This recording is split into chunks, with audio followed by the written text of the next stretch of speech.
Hi mga amiga, welcome back to my face. Welcome back to my face. So, good morning da ano karon ay Thursday dire. So, maupay paghuman ako og kanang lantaw ni Kurt nga nagsakay og bus kay na ako diri sa ubos sa taas kay puting kanang kuan na porting kanang tugnaw sa ubos. Tugnawon ko kay wa man nag-alar ang heater no. Nya diri kay init pa ri. Init-init man ni diri. So, karon mga amiga, ako i-share ninyo nga true to life story. Kanang naitabo ni siya sa realidad. Nga ako i-share ninyo nga istorya gikan ni sa true crime story gikan sa YouTube. So nakarelate man ko kay kabalo mo makarelate mo ani labi namoy mga bana nga mga afam makarelate mo pares nako. Kaya na po ko'y ex nga afam sa una. So, kaning ang Pinay mga amiga is, gipapatay ni siya sa iyang bana niya. Na, nagkaila sila, dating site, o yan, ato iyang bana sa ilaha. O niya, butan kayo. Nakakuan dyan ko kay, kanang murag yung kanang ako ang ex sa una ba nga butag sa akong mga kaliwat nga na hatag diri kwarta hatag diri tugo kwarta mo ni mauna kanang kuan kay ba kanang pakitang tao bitaw kani may ana unya anak kalahi lang kay katong iyang bana naputo sa utang maabot diri kay utang ditong iyang gipang lakwatsa didto kanang iyang mga gipang libre gipang datong sa mga pamilya is utang. So mao to mga amiga nga iyang gibuhat ang tanan para maabot ang kuan dire ang Pinay sa Amerika. So nag-double job siya, mo ni mauna. Unya hangtod naabot ang Amerika kuan happy kay sila. Oo. So nagtuong mo pamilya sa Pilipinas nga kanang okay kaayo kay mo may ingon silang anak nga himo silang prinsesas gihimo siyang prinsesa sa iyang bana. Oo, prinsesa siya diri nga nang as in wala gyud red flags nga nakita nga sign nga na day plano ang iyang bana niya no kanang anak mo to naabot sila diri mga pila ka kuan mga amiga mga pila ka kuan nabuntis iyang asawa. Nabuntis ang Pinay, unya pagpanganak, nagduda ang bana kay wala daw liwat sa iya ang Pinay. Ang bata walay dili liwat sa iya. Walay maskin sa buhok sa kuan. Giblard man mo, o ko kita sa anak kay giblard no. So, mao to nga sige sila away, unya okay na sila, unya okay sila, na okay na na okay na niya hantod nga wala niya damha nga na ang yading asawa ang bala niya mga amiga na day plano niya nga ipapatay siya. So nagtrabaho siya sa Walmart unya. Day usa ka adlaw nga ning adto na ining tawo nga ninduol niya nga dating kuan kanang sa una nga boss sa iyang bana kanang amo nga gitrabahoan kay na wrong send iyang bana miga nga ipapatay sila atong hingalan og Shane unya kay na wrong send man na send sa iyang katong iyang employer sa una karon kay mao to nga giadto si kuan giadto si kuan gi-secure siya sa dito sa iyang trabahoan para make sure gyud ba nga way kuan unya giadto sa mga pulis unya katong ning ato din sila sa ilahang balay kay gipadakop ang bana niya. So nashock ang iyang asawa, nashock ang Pinay kay wala man siya sign nga kanang planuhan di ba? Kani ana bitaw wala kali way bout siya nga ipapatay di siya sa iyang bana di ay kay ang life insurance dai sa iyang kuan ang life insurance sa iya di ay is 1 million. Unya, hasta di lang siya mo ipapatay hasta iyang anak. Ilang anak duha ipapatay niya. Ang nagkalaga ang anak niya is ang kuan insurance niya sa anak niya is 500,000. So kung iyang mapatay to, ang iyang asawag anak is naa siya 1.5 million nga dollar nga insurance aw kana makuha nga kwarta ini kamatay sa iyang asawa ug iyang anak. Unya tungaan to niya ang katong iyang gisugo nga papatay niya, iyang gi-hire nga ipapatay. Unya mao to nga hasta ang iyang kanang kapit silingan diri nga kuan kay nagpuyo mi sa duplex nga apartment nga kuan nga wala po'y bawat nga mao din ay kuan di ay kay wala may sign nga magsige sila away, walay kuan mag-away sila tungod anang kwarta kay tungod ang laki walay kuan bitaw walay trabaho kay ambot og manong wa na siya trabaho.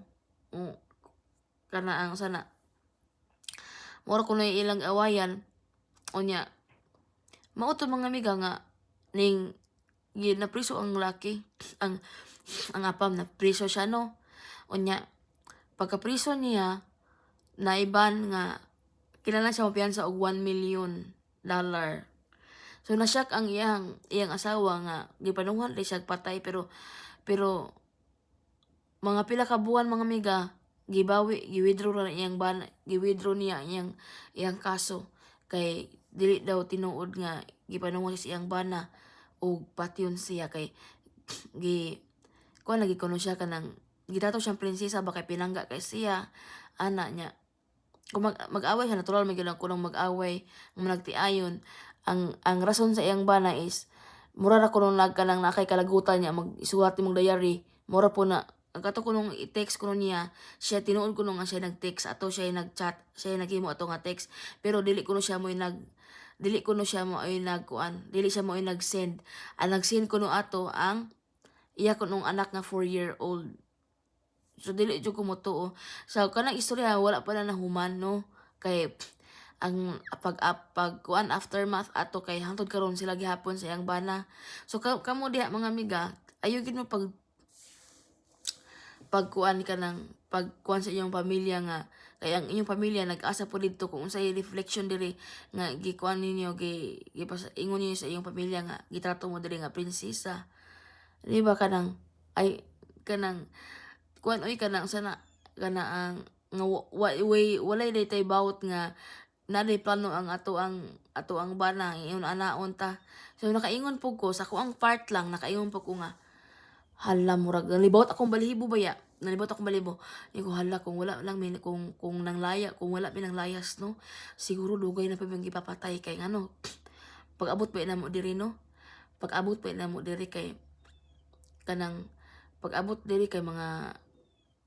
diri no kay mga 18 masiguro to na April 15 mi naabot at 14 mga 18 murag 18 naabot ang among SSN. Unya mo to nga ang akong ex kay nagkuha na siya kanang iya din gikuha ng life insurance. So nakakuan mo ko kay na may mga panganam o dito niya nabasahan ba nako ang kuan katong mga form unya among mga pangan ko nga unsa man ni siya kuan na das kanang anak kay kinahanglan ko na diri. Unya wala niya ako sad syempre ning tabi ko sa akong mga amiga mo ni mauna nga kuan ako magud open man ko kay para mas maayo nang open ta mga amiga kay para kuan ba kanang bitang ang naay ma-advise nato ba kay ngano ana mo guna mga amiga kung ang tan-aw nato sa atong kuan nga once gani nga atong bana manipulative kaayo dili na ta kahibaw kung gi-abuse na ta ana na siya dili na ta kahibaw kung na tolerate na to ang ilang pagtato nato nga ingon nga prinsesa mo na kay gikuan ka bagi ka nang gi-blind bitaw ka sa ilang kapinangga mo ni mauna pero sa tinuod mga amiga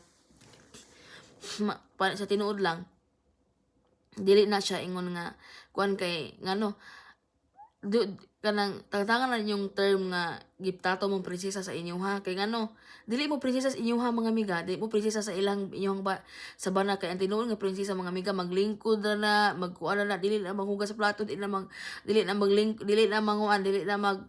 magtrabaho sa balay promise So atantangan ninyong inyong i-brag sa inyong pamilya para lang kasuyaan mo sa tan-aw niyo kasuyaan mo, ay masuya oy.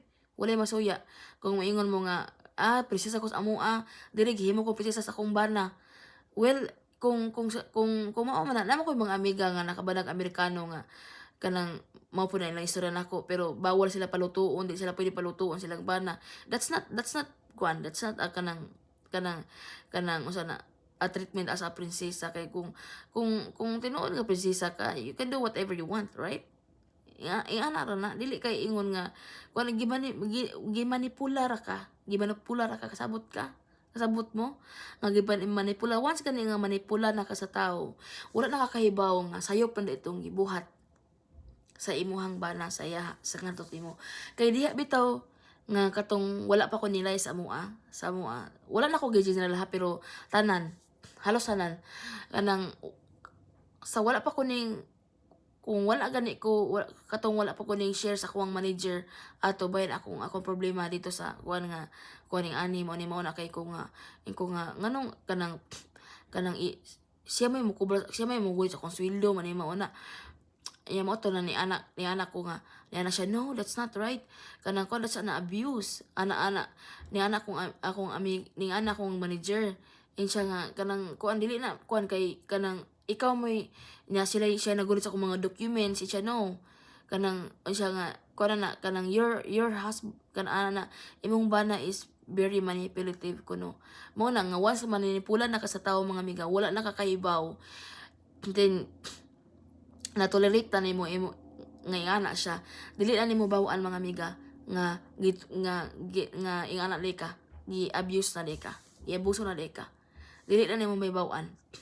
So be alert, be wise jud, be alarming sa mga anak kay nganong one day imong pamilya no nag-expect nimo nga imong bana diri gitrato ka nga kuan kanang kuan nya wata kay baw kung say kapalit ana di ba mahadlok ta kay what if tan-awa di ba walay mga red flags walay puro mga green light walay red light so nya giplanuhan di kang patyon ka giatay o di ba kung mo na ko nga kaingon ko nga what if kanang ang wala mi nang layas no. What if wa may kalayas? What if wala ko nangitag paagi? What if wala ko ning open sa katong bahin na nga kanang kuan anak?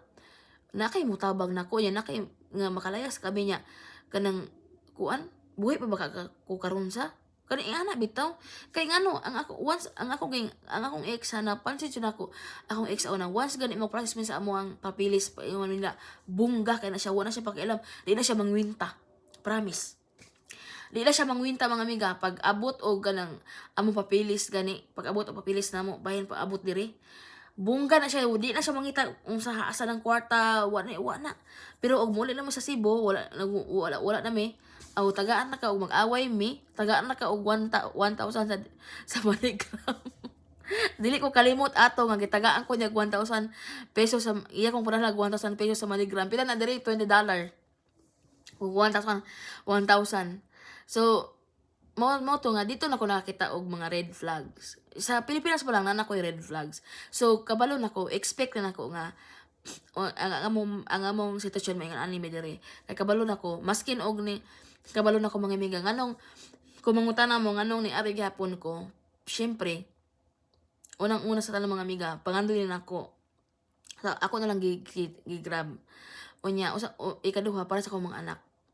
So, mura na ni siya og kapit patalim in short sa mga ana mauna nga maskin nga kita kog mga red flags pero kamong mga amiga kung nagplano mo ari mo Amerika unya nakakita na mag mga red flags niya mo ari gihapon mo dapat kabalo mo once mo sulod mo sa problema mga amiga dapat kabalo mo kabalo mo sa unsay consequence kabalo mo unsa pagawas ingana na nga dapat ready mo dapat strong mo ingana kay kami ako mga amiga kabalo nako nga maingon anime dire kay tungod sa mga red flags na nga kuan niya labi na nga iyang adapon akong mga anak no labi nang iyang adapon akong mga anak unya mo to nga hunahuna nako kung adapon niya akong mga anak mga amiga og musugot ko usaray painon ana, usaray rason. Usaray kuan ako, mahitabo na ko diri, mabuang ko or mamatay ko. Ana na. Kaya ano, once maiyahan na ako mga anak, wala ko'y karapatan ana. Kay ug mo gawas ko, ug mulayas ko, di ko madako mga anak, kay siya may naay kwarta. O, ana man na diri. O, yan na niya, unya, pwede ra ko niya ipagawas nga nabuang ko. Kay siyempre, kabalo man siya nga akong mga anak, akong weakness. O, unya, ikaduha, iya tong gituyo nga, iyang anak po na akong anak, kay para dili ko kabuhi niya. Kay kabalo man siya nga, giunsa na ko siya giunsa ko niya pagtrato, kabalo siya nga, kabalo siya, nakafilan niya siya nga, mubiya ko. Mauna nga, nanigurado siya. Mauna nga, suko kay siya mga amiga nga kuan. Ngayon, ato na itabo nga, wako ni sugot. Moto nga, nalayas mi. Kay lahi na kayo, kuyaw na kayo, kay nagdugdog, nag-armas. So, mauna nga, swerte kay mi, mga bata nga, nakagawas mi, kay, mapares ana, okay, planuhan day mi niya. Wata kay bag pila day ang mong life insurance, lagi, bayran tog pila ka tuig, unya, di ba? Ma times 3, may times 4. O, di ba? Kani ana. So, kamo mga amiga, kung naplano mo makabanamog afam, do not consider yourself na prinsesa mo.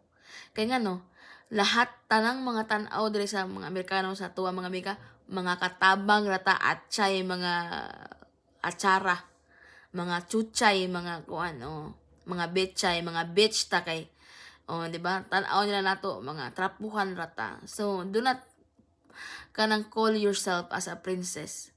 Og proud mo nga i-brag na ninyo para lang kuan mo, para maka-encourage mo ubang mga tao nga moadto sa dikog laing gawas para kuan kanang asa na, para kay gitato sila nga prinsesa. Ayaw mo pag-expect kamong mga nanguan pa ng targetay pag mga American or AFAM. Ayaw gyud mo pag-expect mga amiga nga himuon mo prinsesa diri. Promise. Kay himo pares ko sa akong ex god, ingon siya dito sa amo, gitato ko niya prinsesa kuno or kanang queen na abday queen nga mag-flash ng inodoro sa tubol, di ba? Kay mga hugawan kaayo ang mga namuyo. So maora to.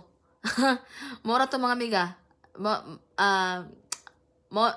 na nga pag makarelate ko, mo share jud ko kung makarelate ko. Kung na may mga pangutana diri sa kuan, pag-comment lang mo kay to bagon ta mo sa next video.